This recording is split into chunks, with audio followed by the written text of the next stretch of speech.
My residency process is done. Hi, welcome back to my channel, and today I'm going to be chatting about some of the things that I did not expect and did not know before visiting Paraguay. The only reason I went to visit Paraguay was to get my residency in Paraguay. I left my home country of Canada's residency system. Thank gosh, you probably feel the same if you're watching this.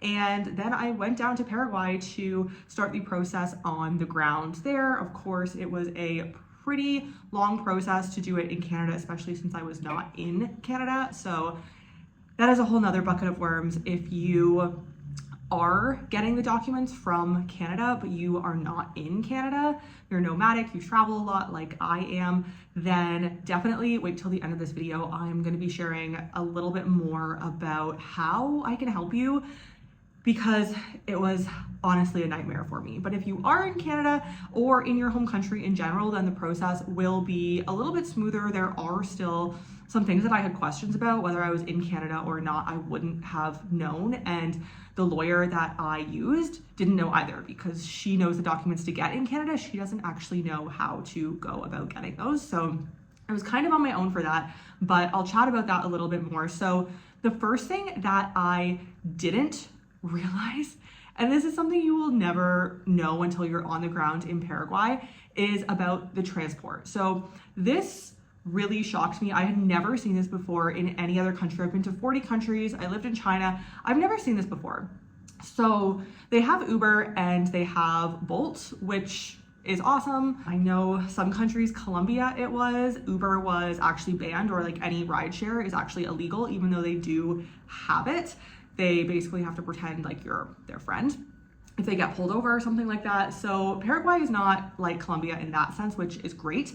But one thing I will say, so Bolt is a little bit cheaper. If you have both the apps like I do, we would go somewhere and we would compare the price, and Bolt will always be a little bit cheaper. So in using Bolt and Uber, one thing that we noticed, and it took about a week, so not immediately, but one thing that we noticed, which I have never seen before, is when we would order a Bolt, not on Uber, but only on Bolt, the car would come, and right before it arrives, the driver would message us on the app, on the Bolt app, and say, hey, this is my license plate. And the license plate would be different than the license plate of the car that is registered in the Bolt app, so it's a different car.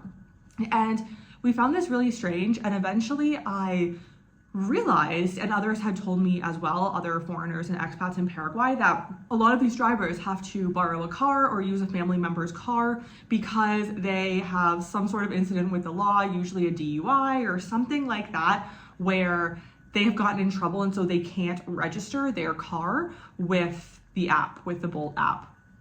So this started happening a lot, and there was one time specifically we were in downtown Paraguay and we had to call 4 or 5 cars before we got a car where the license plate matched what was its real license plate. The real license plate and the license plate registered on the Bolt app was the same one. This is so common on Bolt, and we did take a few Bolts late at night and it was fine, but I wouldn't risk it. So then we switched to Uber, and the prices are very nominal. It might be like 5,000 more depending on the drive, but it's pretty cheap, 5,000 guarani, the Paraguay currency, not dollars. But yeah, that was one thing that we didn't know, and I didn't know what was going on initially. I would have never expected that to happen because I've never seen that anywhere. So I would recommend to take Ubers. All the foreigners I met after that and who I spoke to only took Ubers. So that is one piece of advice for you. Like, how would I know this if I didn't see this in a video? So I get a lot of questions from my Paraguay YouTube videos about what it's like, what the residency process is, what the city is like, the cost to live, the cost to rent, even the cost to buy. All of the questions, I think I've probably gotten it if you have the question.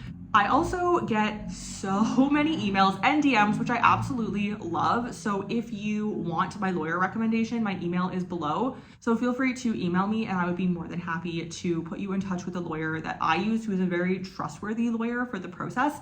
However, because I get so many questions about what this process looks like, I have a mini course that I am building out because there's just so many questions. I didn't know what format to put all of these questions in, and they can be big to little things. So feel free to sign up below. I do have a link below for the waitlist. The course will be out in just a few short weeks. If you sign up for the waitlist, then I will know you are interested. I will shoot you an email when it's out. It's going to be a super low cost, like $40.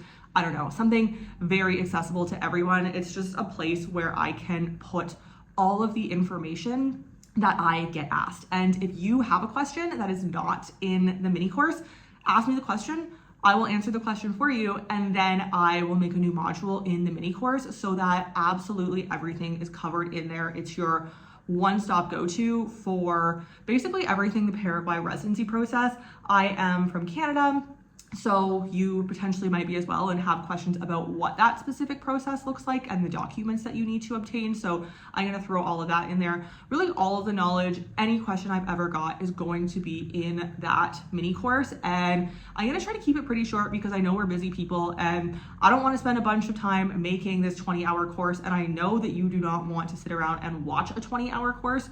So I'm going to try to keep all of the information as concise as possible while still putting all of the important information and all of the questions that I get asked within the mini course. So if you're interested, sign up below. It will let me know that you would like to join the waitlist, that you're interested in learning more about what the process looks like.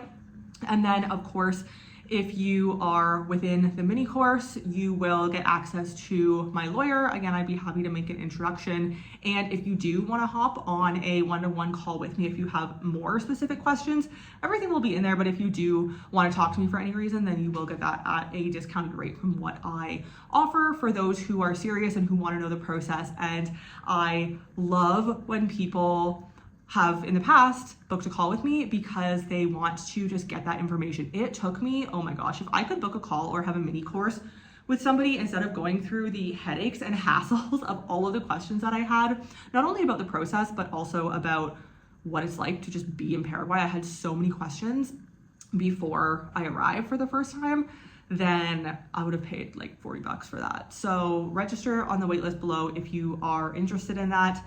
But I wanted to chat about one other thing that I did not expect that ended up being a reality in Paraguay.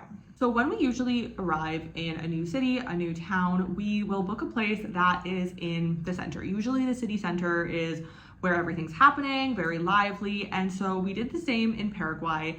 And this was a mistake because we booked a place for an entire month, which was far too long to be in the center, the downtown central, it's called Cathedral of Asuncion in Paraguay. So I did not know this, but now you will know this. You do not want to book in the Cathedral downtown area of Paraguay. It is really cute at sometimes. They do have a lot of festivals and a lot of the festivals are down there, but you are not really going to want to live there. It's a very short, it's like a $5 or $6 taxi ride to get there from the main area where most of the foreigners are, which is called Via Mora. If you look it up on a map in Asuncion, you will see it's not super far, but it is far. It's not really a walking distance to the Cathedral area. So Cathedral is downtown. We initially booked our Airbnb there for 1 month, and it is not the safest place. There are kind of the slums, the favela area is not too far from the Cathedral area. And so at night, it's not super safe to go out because a lot of the homeless people will come out and you can very much so tell that they are homeless or very, very low income because they do come from kind of this favela area. And so we usually try to not go out at night, which is pretty unfortunate. There is really nothing happening there at night as well.